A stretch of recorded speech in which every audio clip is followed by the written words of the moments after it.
Hello students, myself Renu Dubey. I am going to explain you Hindi Deepika chapter 5 Phool और कांटा. This is the chapter from your Hindi Deepika book. I hope everybody watch this video and learn very good message given by this poem. जैसा कि इस कविता का शीर्षक है फूल और कांटा, उसी प्रकार से इस कविता का बहुत अच्छा एक उद्देश्य भी है। जैसा कि आप सभी जानते हैं, प्रत्येक पाठ हमें कोई ना कोई सीख अवश्य देता है। ठीक उसी प्रकार से इस कविता से भी हम बहुत अच्छी एक सीख लेने वाले हैं। आप सभी जानते हैं कि फूल हर एक को पसंद होता है, सभी कोई पसंद करता है ना, फ्लावर्स एवरीबडी लाइक। और कांटे कांटे किसी को पसंद है नहीं, क्यों? क्योंकि वो चुभते हैं, वो पीड़ा देते हैं।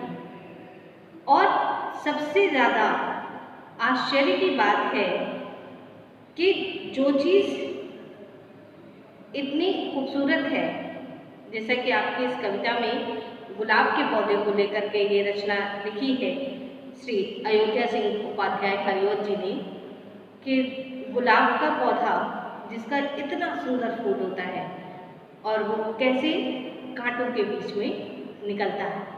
पहले कली बनती है, फिर कली से खिल कर के छोटे से फिर बड़ा होता जाता है, गुलाब का फूल बड़ा हो जाता है। इसी प्रकार से चलिए देखते हैं कि कविता के माध्यम से हम क्या सीख लेते हैं। प्रस्तुत कविता हमें ये सिखाती है कि हमें किस प्रकार का व्यक्ति बनना है, अपने जीवन में किस तरह के कार्य करने हैं। चलिए देखते हैं कविता की पंक्तियों को। जन्म लेते हैं जगह में एक ही पौधा उन्हें है पालता। जन्म लेते हैं जगह में एक ही पौधा उन्हें है पालता। रात में उन पर चमकता चांद भी, रात में उन पर चमकता चांद भी एक ही सी चांदनी है डालता।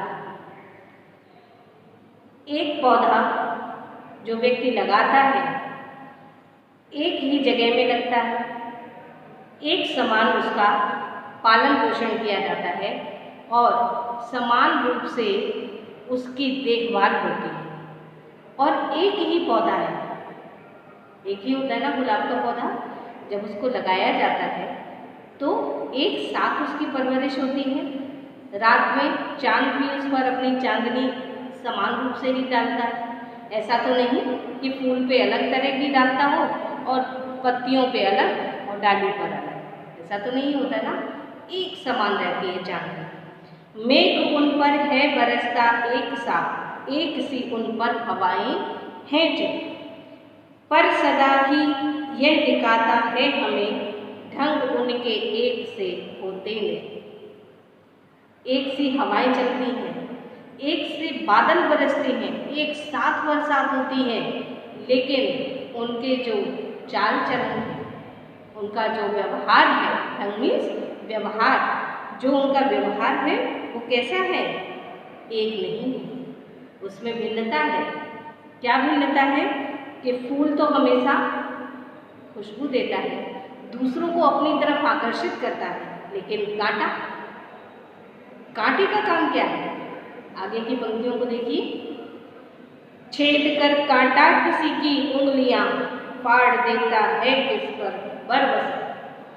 किसी की उंगली में चुभ जाए तो खून निकाल देता है, दर्द देता है, पीड़ा देता है, असहनीय दर्द हो जाता है जब वो चुभ जाता है। और अगर कोई कितने भी अच्छे वस्त्र पहने हो अपने बदन पर, अगर पास से हवा की डाली से भी वो छू जाता है ना उस कपड़े में, तो वस्त्र को फाड़ देता है, यानी वस्त्र को फाड़ देता है। जब कांटा लग जाता है तो वो निकलता नहीं है, वहाँ से कपड़ा फट जाता है। प्यार डूबी तितलियों पर कतर भौर का है भेद देता शाम का। और क्या करता है कांटा? कि प्यारी सी रंग बिरंगी जो छोटी छोटी सी तितलियाँ जब फूलों पर बैठने के लिए जाती हैं, जब फूलों से आकर्षित होकर उनका रसपान करने के लिए जाते हैं भौंरे और तितलियाँ, तो तितलियों के तो नाजुक से पर होता है वो काट देता है, कतर देता है, और भौंरे के सांवले शरीर को भी भेद देता है, यानी चुभो देता है। कांटा जब चुभ जाता है तो भौंरे को भी बहुत पीड़ा होती है। फूल लेकर तितलियों की गोद में भौर को अपना अनूठा रस पिला, निज सुगंधों और निराले रंग से है सदा देता कली को जो खिला।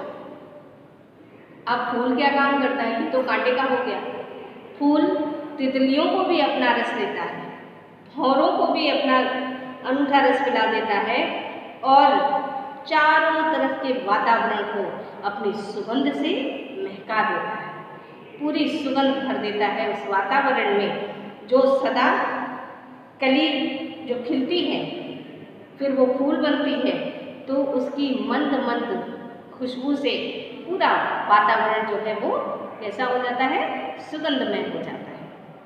आखिरी लाइनें हैं कुछ इस तरह से, है खटकता एक सबकी आंख में, दूसरा है सुखता सुर शीस पर, जिस तरह फूल की बढ़ाई काम दे, जो किसी में हो बड़प्पन की। बहुत सुंदर पंक्तियां हैं ये, कि है खटकता एक सबकी आंख में, एक कांटा है, ये हम लोगों के व्यवहार से रिलेटेड है बेटा।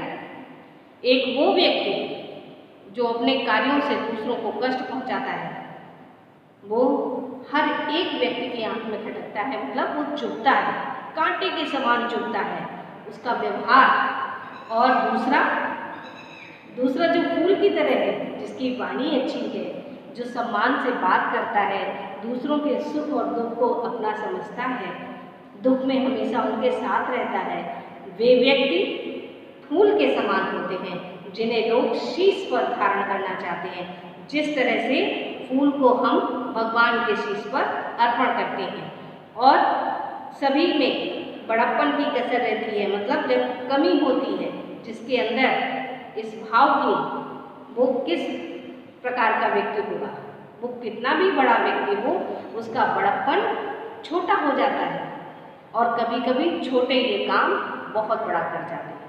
तो इस कविता के माध्यम से श्री भागवत जी हमें ये सीख देना चाहते हैं कि हमें जीवन में फूल की भांति बनना है, सब हमको स्नेह दें, सब हमें को प्यार करें, और जिस तरह से फूल को हम भगवान को समर्पित करते हैं, अपने ईश्वर पे उसको चढ़ाने के लिए लालायित रहते हैं कि हम रोज़ मंदिर में जाएं और भगवान को पुष्प अर्पण करें, तो उसी तरह से हमारा जीवन ऐसा होना चाहिए कि हम प्रतिदिन किसी न किसी के काम आए और हमारा जीवन सफल हो।